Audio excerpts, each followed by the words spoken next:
Good morning, students. We are going to start the summary of second chapter, Socialism in Europe and the Russian Revolution. This chapter is lengthy, so we are divided uh, the summary into three parts. And today I am going to dictate you the first part of the summary. The age of social change, समाज में आए हुए बदलाव. As studies in first chapter, French Revolution has created possibilities to bring dramatically change including equality, fraternity and liberty in Europe.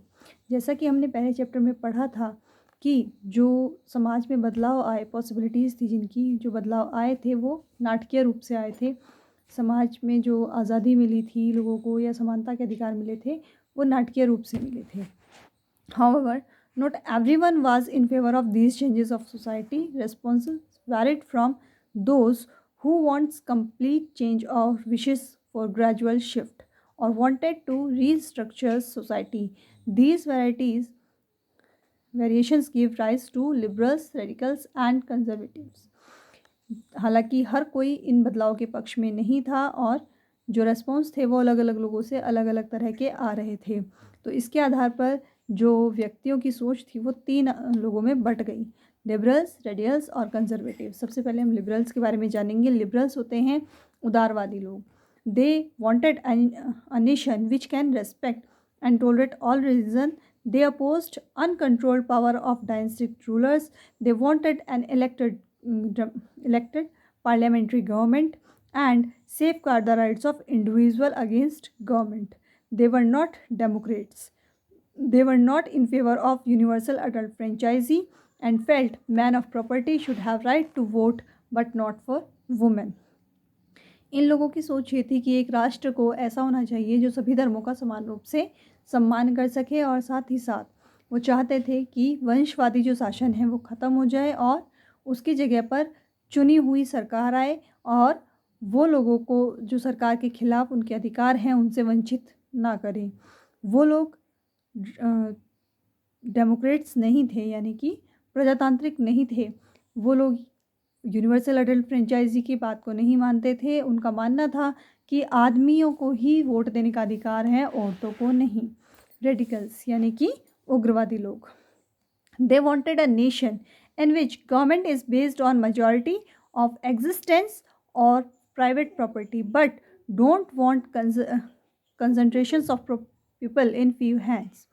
वो लोग जो उग्रवादी लोग थे वो चाहते थे कि जो राष्ट्र है उसमें जो सरकार है वो बने जो प्राइवेट प्रॉपर्टी के मालिक हैं उन लोगों की पूर्ण सहमति से वो सरकार बने, मेजॉरिटी से बने, लेकिन साथ ही साथ वो कुछ हाथों में सत्ता को देने के फेवर में भी नहीं थे.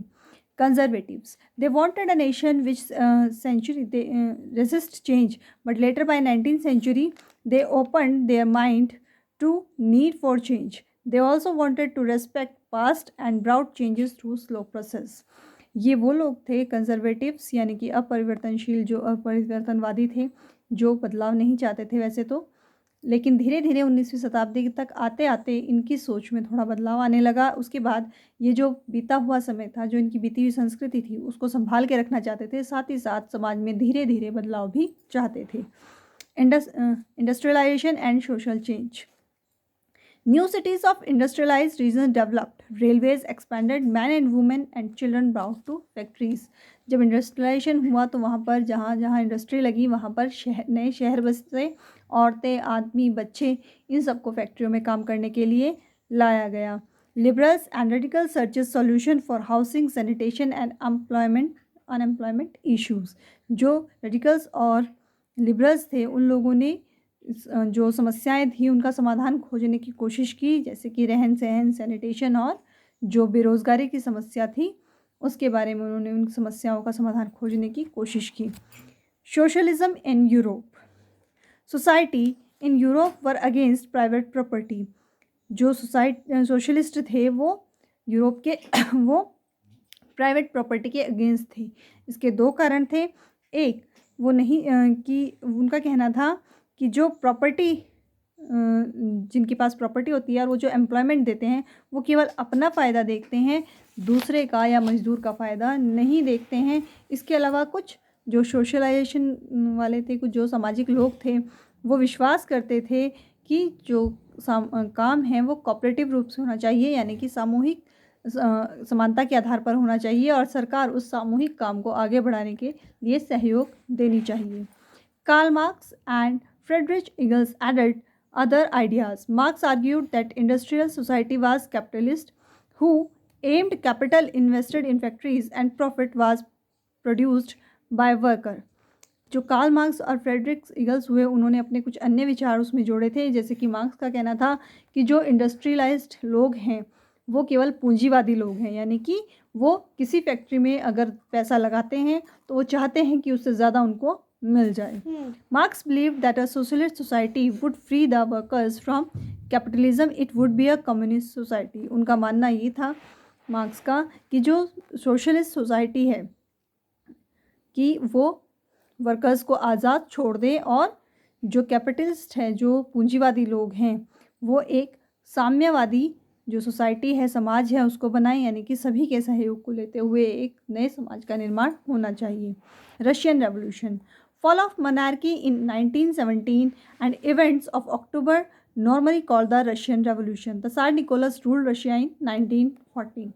1914 में तसार निकोलस रशिया के राजा हुए थे उस समय, और 1917 में मोनार्की यानी कि राजशाही का अंत हो गया था और ये इवेंट अक्टूबर में हुआ था, अक्टूबर में, तो इसीलिए इसको, और ये रशियन रेवोल्यूशन के नाम से जाना जाता है। अक्टूबर रेवोल्यूशन या रशियन रेवोल्यूशन के नाम से इसको जाना जाता है। Economy and society of Russian empire, almost 85% of Russians were agriculturist and were major exported of grains. लगभग 85% जो जनसंख्या थी रशिया की वो खेती करने वाले लोग थे और उनका मुख्य काम था अनाज का वितरण, अनाज को बेचना। Industries was founded in pockets mostly located in St. Petersburg and it was set up in 1890s when Russian railway extended and investment in industry increased. Coal production doubled and the iron and steel output quadrupled. जो industry थी वो बहुत कम मात्रा में थी, industry बहुत छोटी मात्रा में वहाँ पर होती थी, जिनमें से भी अधिकतर इंडस्ट्रीज़ जो थी वो सेंट पीटर्सबर्ग में स्थापित थी, जो कि 1890 में स्थापित की गई थी। तब उसके बाद जब रशियन रेलवे का विस्तार हुआ और जो इन्वेस्टमेंट था इंडस्ट्री में वो बढ़ने लगा, तो जो कोयल प्रोडक्शन था वो 2 गुना बढ़ गया और जो आयरन और स्टील का आउटपुट था जो निकल के आ रहा था वो 4 गुना बढ़ गया। Most industries was private properties of industrialist government supervised large factories to ensure minimum wages and number of workers hours, but factory inspector break the rules, increasing working hours from 5 hours to 10 to 12 hours.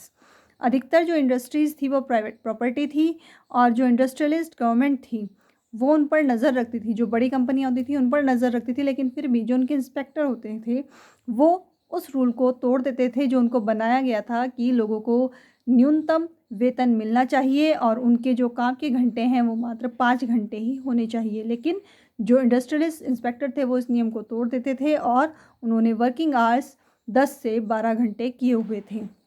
Workers were divided in small groups of the basis of village they come from and on the basis of skill also. Women made up 31% of factory labours in 1914 but paid less than man. जो workers थे वो divide किए गए थे छोटे छोटे हिस्सों में, जैसे कि किसी एक गांव से आए हुए लोग या किसी समान रूप से एक ही स्किल से जुड़े हुए लोग, उन लोगों में वो छोटे छोटे ग्रुप में डिवाइडेड थे। 1914 में 31% जो उत्पादन होता था उसमें महिलाओं का हाथ होता था, लेकिन उसके बावजूद उनकी जो सैलरी थी वो बेहद कम थी।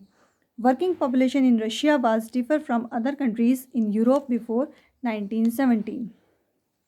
Russian had no respect for nobility. Nobles got their powers through their services to Tsar, not by local authority.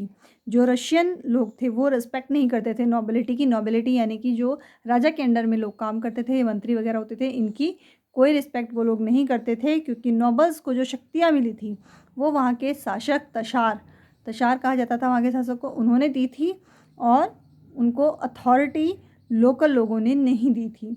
Russian peasants wanted land of nobles to be given to them. They refused to pay rent and even murdered landlords. जो Russian peasants थे वो लोग चाहते थे कि जो वहाँ पर बड़ी बड़ी ज़मीनें हैं वो उनको खेती करने के लिए दी जाए, और इसके लिए उन्होंने वहाँ के बड़े बड़े जो लैंडलॉर्ड्स थे उनका कत्ल तक कर दिया था। They pooled their land periodically and their communal divide to it according to their individual families. वो सारी ज़मीन को इकट्ठा करके खेती करते थे, और जो उनके हेड थे वो डिवाइड करते थे ज़मीन को परिवार के आधार पर। एक घर में कितने लोग हैं उसके आधार पर ज़मीनों का निर्धारण होता था। आज के लिए इतना ही। Thank you.